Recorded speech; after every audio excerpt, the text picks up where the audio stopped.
Sleepers Podcast, Friday, December 5th. It's back. Welcome back. Dion Hilford and I in the building. No Riley Friday today. Riley is at like the 7th conference of the week. No Carter Elliott today. Carter is very sick. In fact, so sick he sent you and I a picture of him in a gray hoodie under the covers watching the live show we did. Which, if you know Carter, you know he doesn't watch anything we do on Sleepers. So if he's watching Sleepers content, you know something's not right. Dion, thanks for holding it down this week while our entire enterprise gets sick in the middle of an earthquake. How are you? I'm doing great. I think it's hilarious that like the first piece of content Cart watches in years on this channel is while he has the flu, and it's a live show we created 2.5 weeks ago. It's not the stuff that's been going on for years at a time. Yeah, it's very on brand, but great product nonetheless. First day, non-holiday week that we have not had a full episode of the Sleepers podcast in like 2 full calendar years. That was kind of crazy to say out loud, but yeah, we just got too sick. If people were wondering what happened, Cart and I got to a point in the afternoon yesterday. We'd gotten through everything else on the list. You had done a great job with the shorts, and you had run out of time. You had to go to your real job, and we just looked at each other like we can't do this right now. So speaking for me, I took like a 2 hour nap. Carter took a 2 hour nap. We put a tweet out that the full episode was off for a day. And I know a lot of people tagged us wondering where it was. So feels good to know people were missing this. Hopefully you can understand that we just got to get right. And hopefully tomorrow Carter will be back. Next week should be fully normal. But you've really been the only person who's been here every day this week. So how do you think things are going right now? I think things are going good, all things considered. I mean, I do think so. We've reached a point on the channel, and this is like it's like one of those like really really good problems. But if we don't do anything, people let us hear it, Yeah, I and love like that. which is a great problem to have. But we've created so much content for ourselves every day that it's almost an impossible feat to make sure it's done every single time, like with people being sick, life happening, so on and so forth. So I think it's a great, great, great problem to have, and I think we've managed it really, really well this week. To only miss one morning after one full episode, while you have strep throat, Cart has such a nasty flu. He's decided to watch the channel.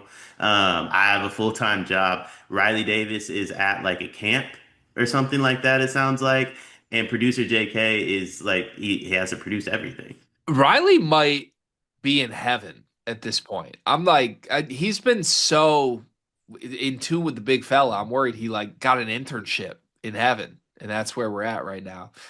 Yeah, I'm still sick, by the way. Not to make excuses, I'm here, but if my voice sounds terrible, raspy as hell, make it sound a little illa, as J. Cole once said. It's because I've had 7 of these Ricola cough drops this morning. I'm off 2 separate doses of emergency, and then I have Mucinex right here. So bear with me, folks, but we're here. It feels good to be back. I miss doing this. Even the 2 days I was just like laying, doing nothing. It was like I want to be talking about Matt Painter right now because I'm the only person who knows how to look up clips of Matt Painter before we do videos on the quotes he says. Card die. Every time we get a day to ourselves, something goes wrong, and somehow we manage to like circumvent it and be back the very next day. But it's hilarious. I will say, like, I'm never rooting for you guys to be sick by any means. I don't wish ill on anybody.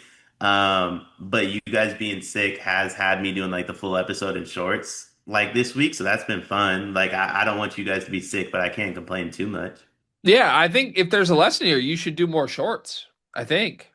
When you guys told me to sign up for days and to kick you guys off certain days, and I said no, I'll just play the sub role because Cart will need someone to sub in for him. I never imagined he was going to go a month without needing to be subbed in for. Yeah, kind of crazy. Also, I just saw a clip. Greg Campy says his student section's terrible. Can we run this live on the show right now? Absolutely. One disappointment. And it's after 42 years and all that we've been through, I can say this. Our student section is terrible. And you don't like it too bad because ESPN called our student section the best in the country, best mid-major student section in the country. And where are they? You watched us go to Purdue and play the way we played. You watched us play Houston. You watch us go to Central Florida and be a one-possession game in the last minute. You see we're scoring 100 points a game. You're seeing dunks and great plays, and you got a point guard that's unbelievable. Where are you? I'm pretty upset about that. Other than that, I mean, Jared Calhoun, the That seems like it's gonna go well. I love that. So he's reached the point. Everybody has their grandparents that reach that point in their life where they just start telling the truth, and it's a harsh truth no one actually wants to hear. But your grandparents lost their filter. Greg Campy lost his filter.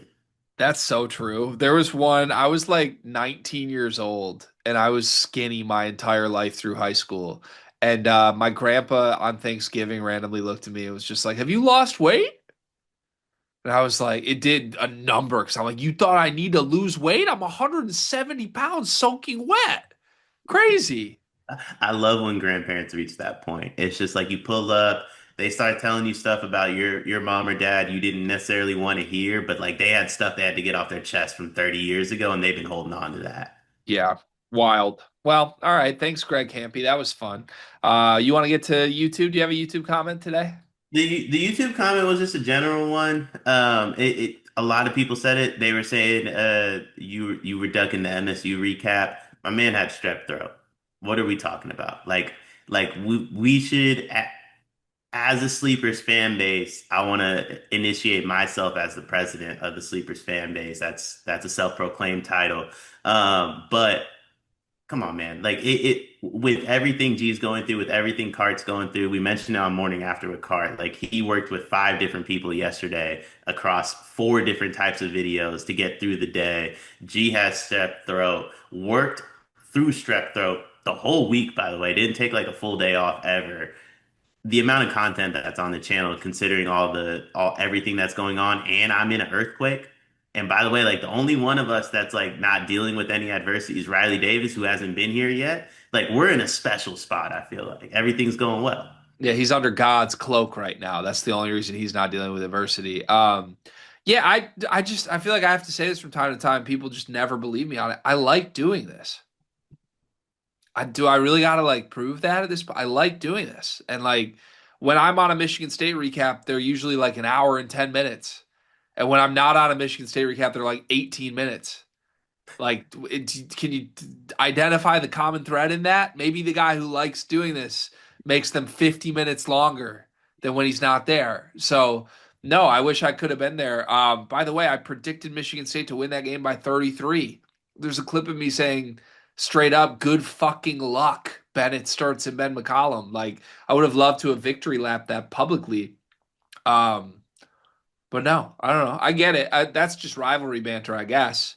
Like I totally get Michigan State fans are always going to think I'm an antagonist, but no, not the case.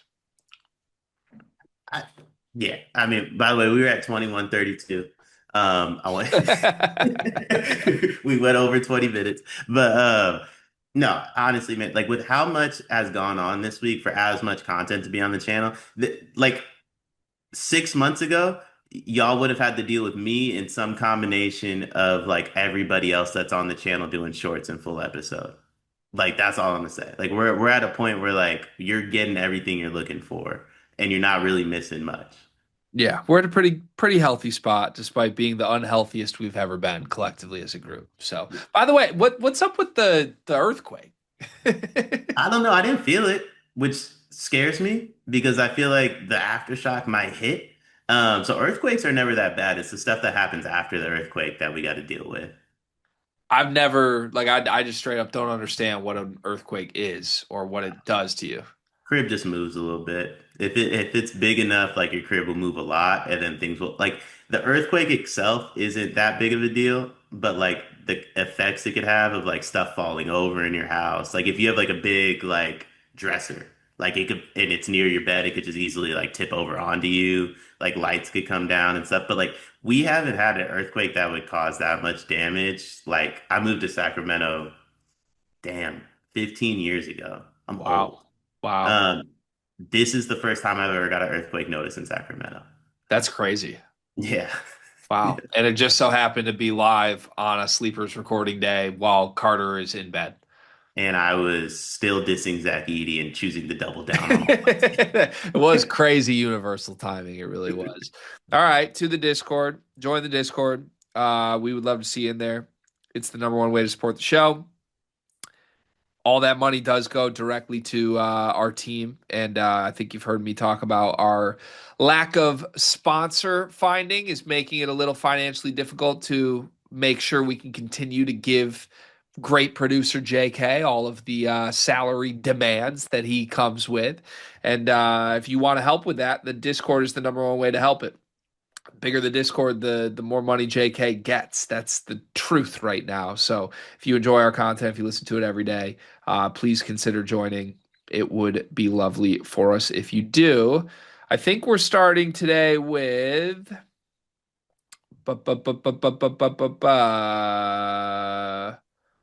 I think Sir Cam starts us today and says Purdue, Michigan, and Michigan State have a combined 52 conference games against the rest of the Big Ten.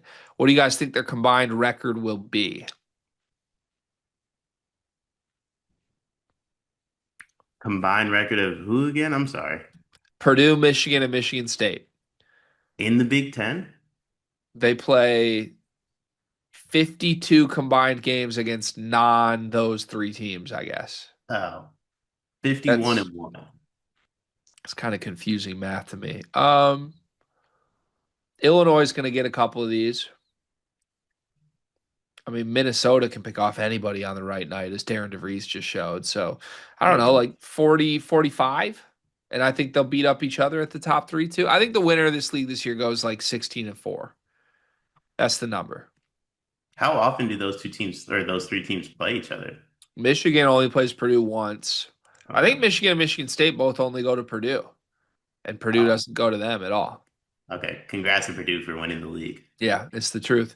Enoch says Dream Elite Eight with matchups this year. Give us your Dream Elite Eight, please, and who plays who. Um, Purdue, Louisville, That'd be fun. Duke, Michigan State, Michigan, UConn, Arizona, BYU. Ooh. I have to be missing a really good team from that, right?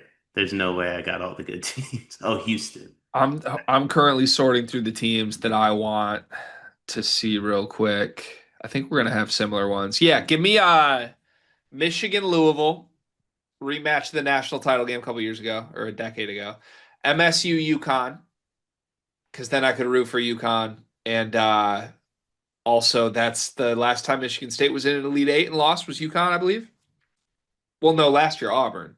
I keep thinking that's Shabazz year though. Purdue Duke. Ooh. Braden and Omer versus the school that wanted both Braden and Omer, and then Illinois BYU, just pure talent chaos. Illinois, BYU would be the most fun game of the tournament by far. That's my Elite Eight, and then you got all four of the Big Ten split up, and my guess would be two of them make it and two of them do not. Moving on, Malik says, "Happy Riley." ... I know it's been a while, but the military asked me to put in some work. Which team besides the ones you guys mentioned most have put in work so far this season? Work that we want them to put in, I'm assuming, because like Kentucky put in some work, but I don't think that's the result we're looking for. USC's been sneaky putting in work. Chad Baker Mazzaro's been amazing, and they're 8-0. I think Arkansas too. Really? They have two losses, right? And at Breslin and then against Duke on the road. Yeah, they survived like Winthrop and Samford, though. I like the Louisville win though. Louisville win was big. That's a good one. Which conference will have the most NCAA teams come March? Big Ten. Big Ten, yeah. Malik says, I have a counter offer for Greg and JK. Not that Carter did a bad negotiating job. Purdue and Michigan win either the regular or the tournament championship. MSU gets Smith not breaking the assist record. Braden's going to break the record, and then Fears is just going to break it back. I turned down those terms. Like Fears, there's no shot he goes to the NBA early, right? Am I a little too high on Fears? I don't think so. Some people think so, but he just seems like consummate college leader point guard guy to me. That's how he feels, but every time he makes a pass, I'm like, I wonder if a team takes a flyer. Yeah, maybe. Malik says, thanks for making this time in Guam better. Apparently, he's just in Guam. Which is better, beating Duke or losing by 2 points for Izzo reasons? He's deployed at the moment. I think he comes back in a few months. Oh, wow, Malik. Stay safe, Malik. Th Thanks for your service, Malik. I think you just lose, right? Like you don't want to lose by two, right? Or I mean, you don't want to. Wait, what was the question? Win or lose by two? It's literally, would you rather win or lose by two? Oh, win. Think I'd rather win. Yeah, I I thought think it was. so. I thought the question was get blown out or lose by two. No, I think it's win. Also, crazy, there's just active military members listening to us every day. That's why Malik didn't want to dox himself. It's crazy. Like, do you think there's like a brain surgeon that listens to us? Like, He probably would get really annoyed, wouldn't he? listening to Cart getting hyped to like go save someone's life. I would imagine that when we were doing the like predict the point totals thing, and Card and I had at every team at like 115. If there's a neurosurgeon, he had to hate that. For sure. Fam says Happy Bluffs Friday. Y'all know how we rock. A month into the season, what is the ceiling and floor for each of your respective teams when it comes to the tournament? Where do you think they'll end up? I'm going to have you answer on behalf of Michigan State. Okay, Michigan State ceiling is Final Four. I think their floor is honestly, I think their floor. I think they could lose in the first round. Michigan's ceiling is national champion. Their floor is miss the tournament. Haven't they done enough to make the tourney already? No. This is why I think the players there deserves an auto bid. Yeah, I would love that, but no, there's absolutely a world where Michigan goes like 4-16 in conference play and has four different players fight each other. Like you're lying if you tell yourself otherwise. Also, hashtag play somebody. Doctor says one other coach is 0-1 at the barn. Oh, it's Dusty May. Dusty May's 0-1 at the barn. Dawson Garcia got us last year. Yeah, Love that because I love Dusty and I love Darren. So my dudes are 0-1 at the barn. That hey, buy all the Indiana stock. I see what you're doing there, Doc, and I approve of it. All I would add is Dusty's like so much clearly better than Darren. Yeah, he also Michigan has so much more money than Indiana. If they just fired Woodson 1 year earlier, they have Dusty. Yes. Doc has to live with that forever, and I get to reap the benefits of it forever. Yeah. And the biggest loser in all that is me. Because if they fired Woodson a year ago, I still have Darren. Also true. Decibel meter engineer. I don't know this name. Hi, decibel meter engineer. Thanks for being here. With Purdue sitting number one Ken Palm offense, but playing at a glacial 310th tempo, we're obviously effective, but doesn't the historic nature of this offense suggest we should be seeking some more volume? With the fact that we're a top five 3-point shooting team, we have a deep bench. We have seemed to solve rebounding woes. Seems to me it would be worth to run more and get us easy transition threes, knowing there's a deep bench to mitigate fatigue. Does sticking to a slow pace with this roster suggest there's a fundamental philosophical limit to how much Matt Painter is willing to trade efficiency for volume, regardless of personnel? How much would this concern you if it was your team? I don't think it can concern you with how efficient it has been. Like it would have to have something wrong with it if we were going to say it was a concern. I do agree with your hypothesis that more possessions would be better for Purdue, but it's not going to change, I don't think. Yeah, does like pace get you? I guess it would get you more possessions because you're playing at a faster pace. I Yep. feel like at least they're taking advantage of the pace they're playing at. I think that's all that. If it ain't broke, don't fix it. I also think if I were trying to hypothesize maybe what is some of this, some of the best teams on Purdue's schedule like to play fast. And if you can be comfortable playing slow and disrupt things, that is probably beneficial to you in those games. So Yeah. yeah, I'm not worried about it. Travis Nelson says, "Congrats to you know who on actually making a field goal against Auburn this season." What's Who's that you know about? who did Auburn played somebody last night really good? Is that Trey Holloman? Is it Trey? Yeah, that's got to be Trey Holloman, right? Yeah, that's Trey Holloman. I see we're still doing the thing. See, we're still doing the thing to diss Trey Holloman after he went 4 for 9 from three for 16 points with 4 assists to 1 turnover. They don't like Trey Holloman much, do they? Hey, he defended tradition more than any Michigan State player ever. Yeah, You'd he think they looks like have an the appreciation for that.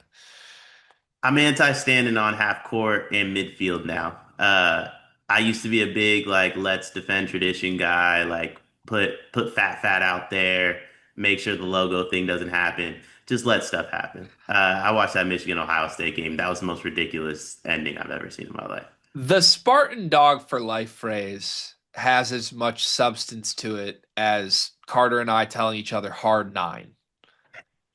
Like I know I'm going to see you at 9/11. Like it just, but Spartan dog for life. Woof woof for life. Okay, couple more here. Fam says bonus question for the panel. Please rate MSU's hire of Fitz 1 to 10, 10 being a home run. He wants Bluffs to respond first, but Bluffs is not here.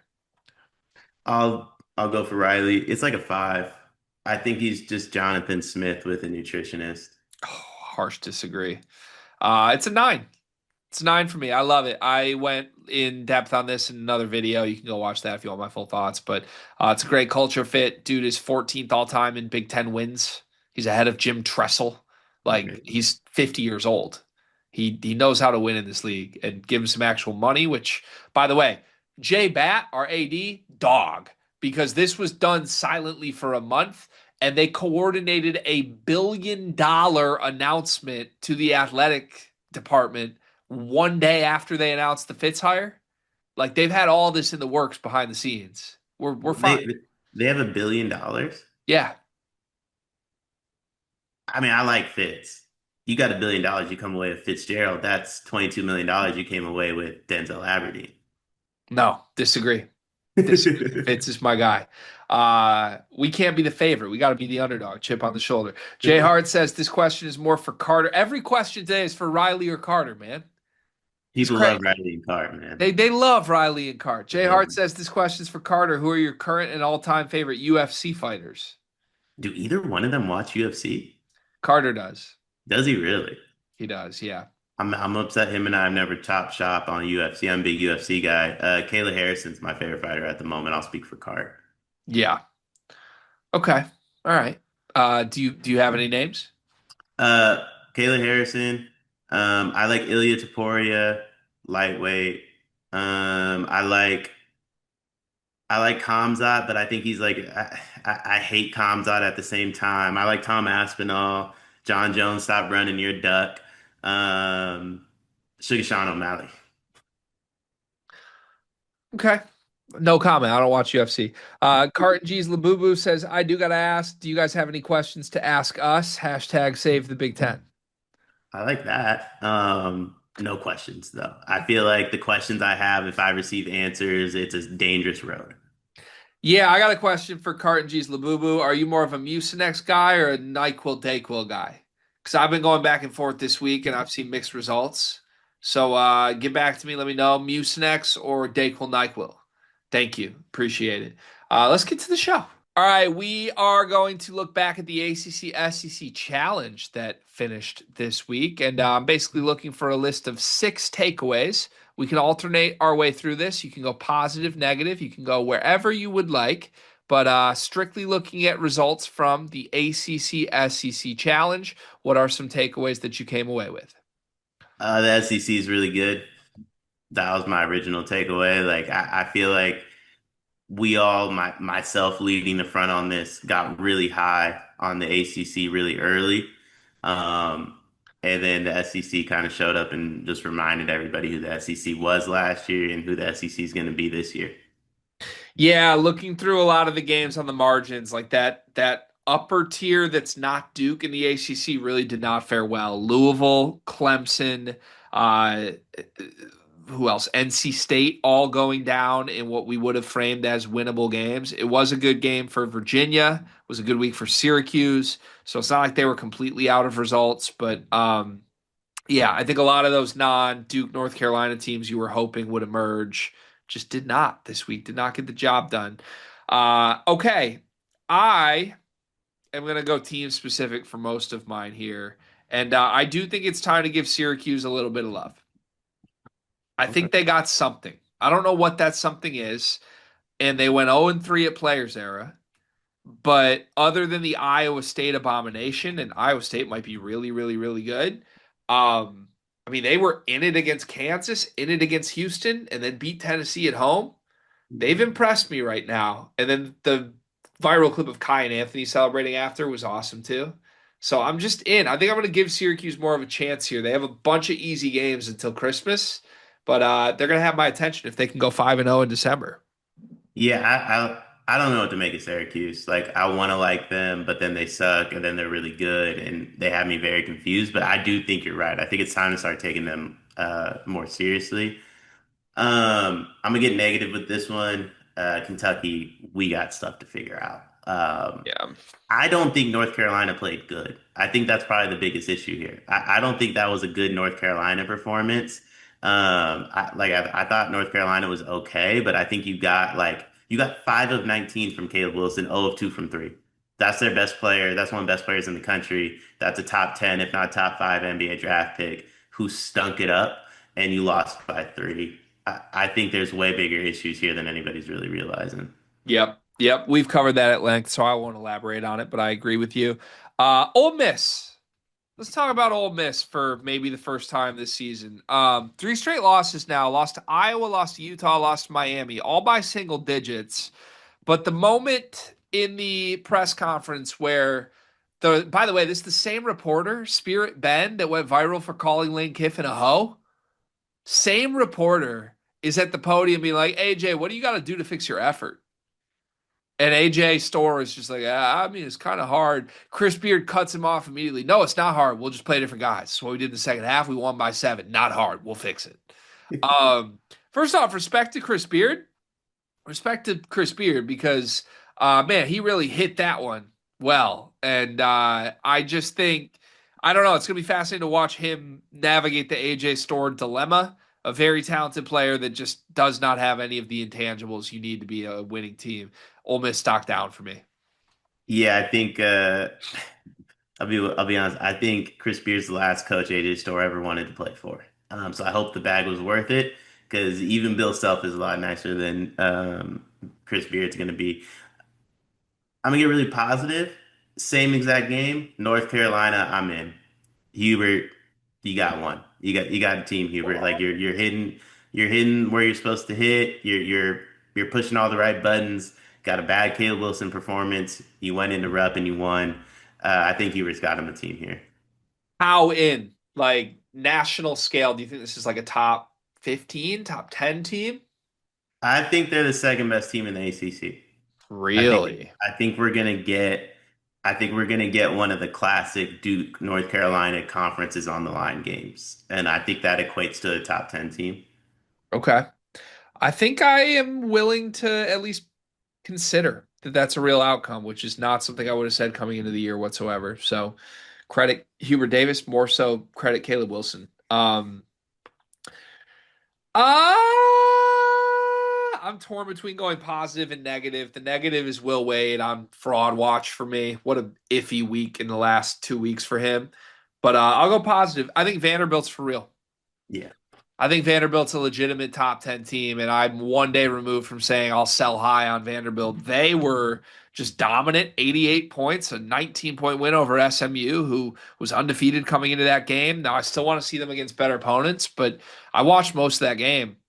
Tyler Tanner is for real. That offense is explosive. There is shooters everywhere, it feels like. I'm super in on Vandy, even on a night where they only shot 25% from three. Felt like that was one of the worst versions of them, and they picked up a damn near 20-point win over a pretty good team. Yeah, I think Vanderbilt's legit. Are we doing six each or six total? 6 total, unless you want to keep going. I was just gonna say I hope that recruiting class is good in the zoo. I hope they work out next year. All right, we do this periodically, I feel like, throughout the regular season, but let's update our National Player of the Year rankings right now. Last we discussed this, we stayed strong, and by we, I mean Carter and I stayed strong and put Braden Smith first overall in this poll again. We did acknowledge the fact that until his scoring picked up, it would be hard to keep him there. Well, other sites have started to put out their updated National Player of the Year award watch lists. And there has been some changes. Yaxel Lendeborg was number one on, I believe, on three's watch list this week. The updated sportsbook odds have Cam Boozer as the favorite. He's now plus 160 to win the Wooden Award. Braden Smith is down to plus 550. Everybody else is at 12 to 1 or more. So I think you and I should be after a list of five. We don't need Okay. to go super far down the list, but let's redefine where we're at 1, 2, 3, 4, 5 on National Player of the Year rankings as we sit here on December 4th. Who do you think is one? I think it's Cam. I think it has to be Cam, doesn't it? Yeah, I think it has to be Cam right now. He's playing out of his mind. Yeah, let's just read his numbers just to be as real about this as we can be. 24 points a game, 9 rebounds, 4 assists, 56% from the floor, 38% from three on an undefeated team. I also think like best freshman in this class at minimum has to be two. Like if you're the best freshman out of this crazy, crazy good class, at minimum you got to be two for me. I mean, Cam Boozer's scoring 4 more points a game than Cooper Flagg did, 2 more rebounds a game than Cooper Flagg did, half an assist less than Cooper Flagg did, 9 percentage points more efficient, better shooting from three. Yeah. And I will say Cooper Flagg's like name of his game, a lot of it was defense. His defense is on fraud watch for me. I've been watching a few Mavericks games. Really? Yeah, yeah. Defense is on fraud watch. He was beating up on lesser opponents, I think. Okay. All right. Well, we agree. I was gonna say we got to make the switch as well with Cam Boozer at one. So there we have it. Who should be two here? I hate to go away from our point guard. Sportsbook odds say it is Braden. I was gonna say, I would listen to a couple other names, but I'm also fine with putting Braden there. I'm fine putting Braden there. It's either Braden or Yaxel. I wouldn't put Yaxel two personally. Then I'm fine with Braden that too. Why would you go Yaxel? I think Michigan and Yaxel have over exceeded expectations. I think by the end of the year, it's likely that it's a Braden versus Cam race. But I think at the moment, I mean, Braden hasn't hit shots at the level that like we want him to just yet. So I feel like on one half of it, it's like we're getting way more out of Michigan and Yaxel than we expected. With Purdue, I think we're getting about a steady performance. My only thing is I actually don't feel like Yaxel's been individually as impressive as I thought he might be. He's averaging 16, 7.5, and three. On great percentages, he's shooting well, but I thought there was a world he was going to be like 20 and 12 and four, you know? This is about what I expected. Honestly, like the big thing for me is the 39% from three. And maybe I'm like looking too closely at the one stat, but like 39% from three changes the way I view Yaxel completely. Sure. Okay. I mean, I hear that. I think we go Braden ahead of Yaxel. The question is just, is there a different name that belongs here? So I think outside of Boozer, Braden, and Yaxel, those three are in the top five. There's two other names that I think are very much in the mix here. One Dan is Peterson? not Peterson, not Peterson. One is Caleb Wilson, Yeah. 19, 10, and three, and he's actually like made North Carolina very good. Yeah. He's gonna save Hubert's job. Like that's really impressive. And then the second one, this is the one I would actually really listen to an argument that he should be skyrocketing up these rankings. LeBaron Philon, I like 22 five. points a game, 5.5 assists, 56% from the floor, 39% from three. Yeah, I like 5 22 and six, dude. He's been a monster. I had a name that I want included on it too, but I don't know that I want to take away from these five. But I think Joshua Jefferson, if he ain't five, he should be six. What are his averages at? He has been amazing. I Yeah, want to say, wow. 18, 7, and 6. yeah.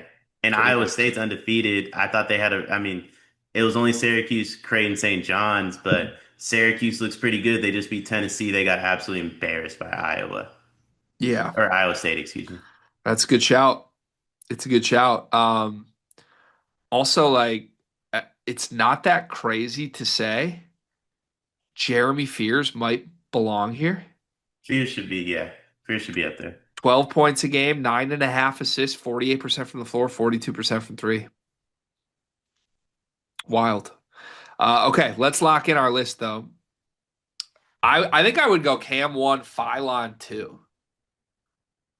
Cam 1, Phylon 2, Braden 3. Would you fight that too much? I like that at the top.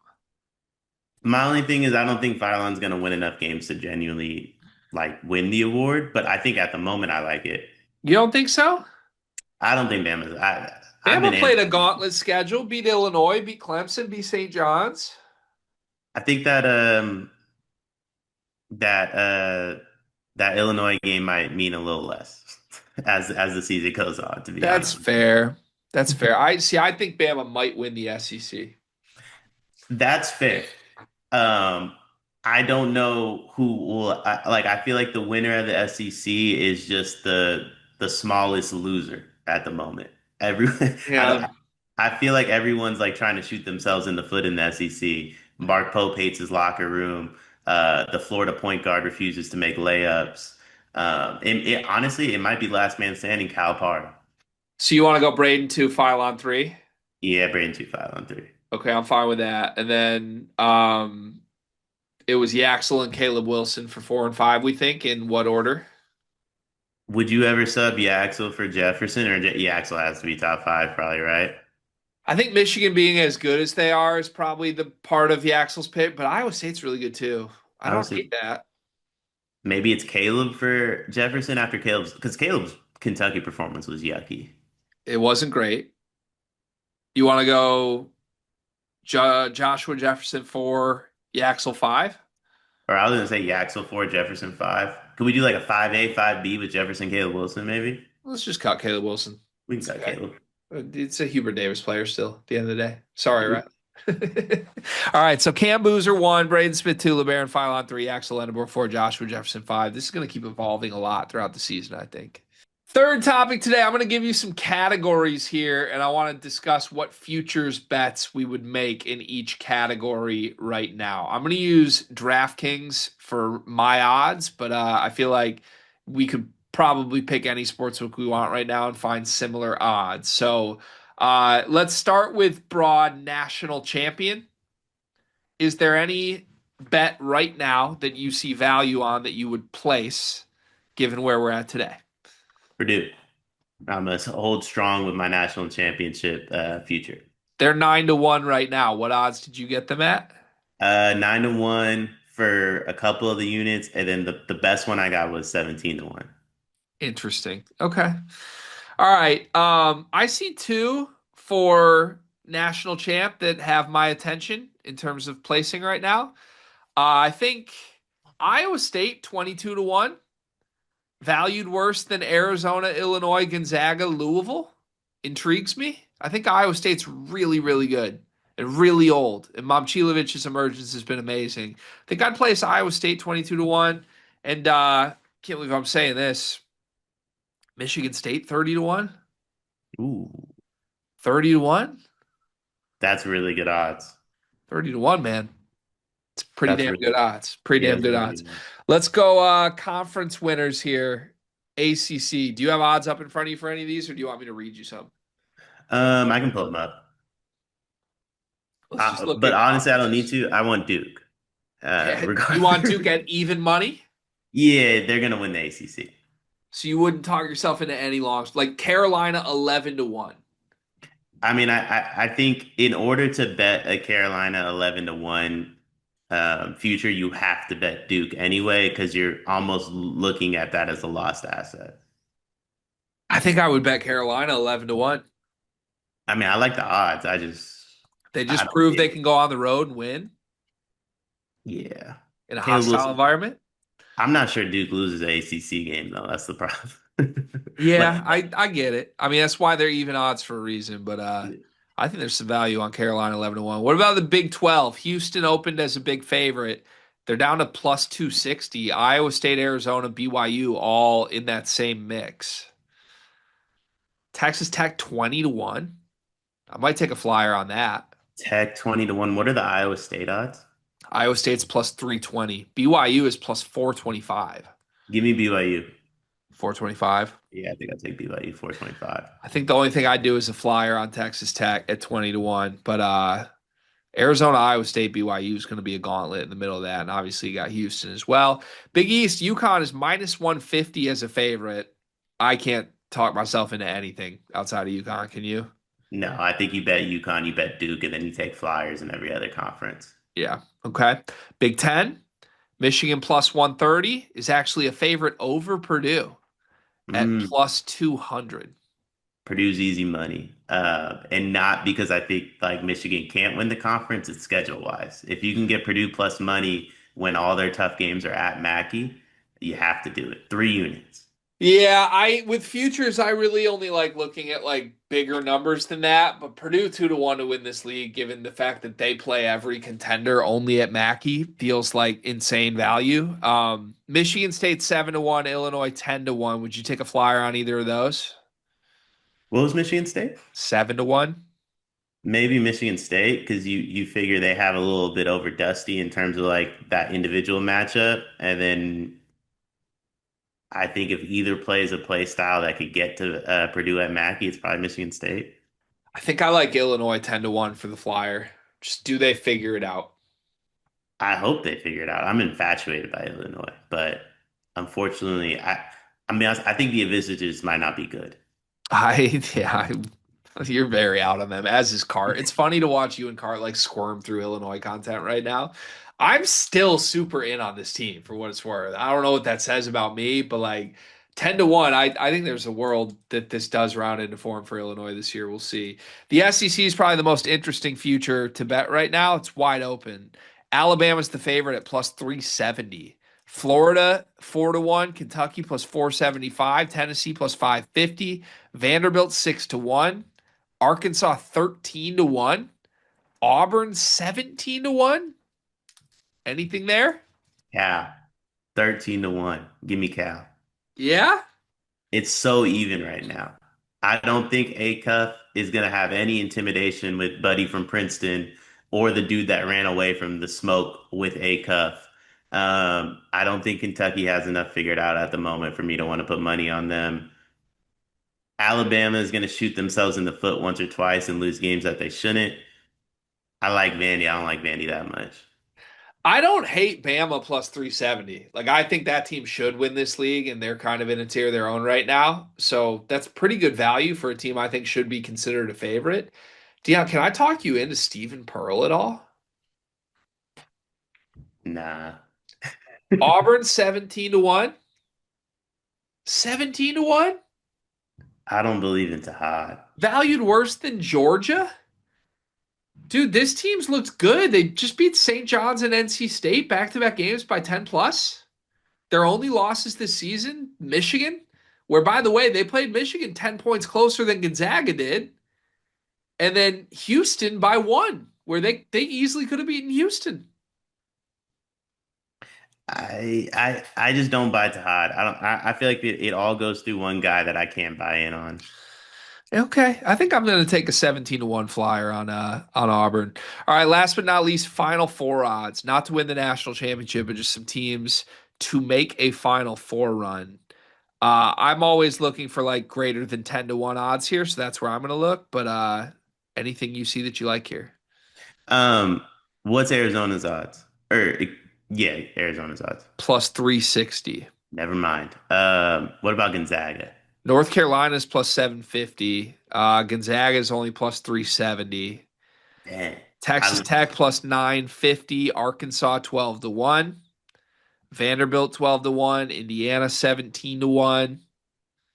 nah, I think this one, unfortunately, I think this one's really chalky this Yeah, year. It feels like the best teams are just going to best team. That also might just be the NIL era because I feel like that's what we got last year too. it has turned that way. I might take a Virginia 22-1. Virginia looked pretty good this week in the ACC, SEC. Give me Virginia Tech. Give Yeah, me, yeah. If I'm gonna take a flyer, I'm flying with Neo. hold on. Virginia Tech 50-1. We get like a 6 week a 6 game Neo stretch. Yeah. I can see it. All right. All right. One big thing presented by us. What do you have? One big thing, earthquakes. Handled that. Handled that. I don't want to tempt earthquakes by any means, but I'm just saying I handled that. Just so earthquakes are on the list of non-threatening ops for you now. Earthquake's still a threat, but like I just want to say like through one round, hit him with a jab, you know. I haven't felt a punch yet. I don't want to. Don't get me wrong. It's kind of like you're fighting Tyson and you know like I don't want him to hit me, but through one round, like I feel good with where I'm at. Okay. Good for you, man. I'm glad you're okay. I'm glad you survived. My one big thing, Chad Powers. Have you watched that show? I haven't watched it yet, but it looks hilarious. Really good show. I liked it. That's all I got. I encourage people to watch the show. I'm a Glenn Powell guy, and I kind of want to get a prosthetic nose and pretend I'm someone else. Could you come back 20 years later in a disguise to be like the host of this show, but in a whole different body? I mean, that would be fun. Also, I'm going to take that as inherent disrespect. Do you think I'm going to have a whole different body 10 years from now? Well, but you like dress up as it, right? Oh, yeah. Well, not the body, just the face. Well, oh, he only did the face. Yeah, you still Glenn Powell's not changing his body. It's the Well, body it's of a not. I don't want to blame Glenn for this, but Eli, I'm gonna call you out, Eli. Like, god. did we get a little lazy, bro? We get a little lazy. Eli got a little lazy, that's for sure. But no, go watch it. I'm not a show guy, especially during college basketball season. This sickness the last 2 days, just binge watched Chad Powers. Great show. Kind of Ted Lasso vibes, but with Glenn Powell, and I love Glenn Powell. Ted Lasso's coming back. Is it? I think they renewed for a new season, but I don't think it includes everybody though. We're doing too much, man. We're We doing are. too much. That's the show. Thank you to Dion for holding it down for us this week. Thank you to our listeners for persevering through our sicknesses. Hopefully, we're back at full strength on Monday. Have a great weekend.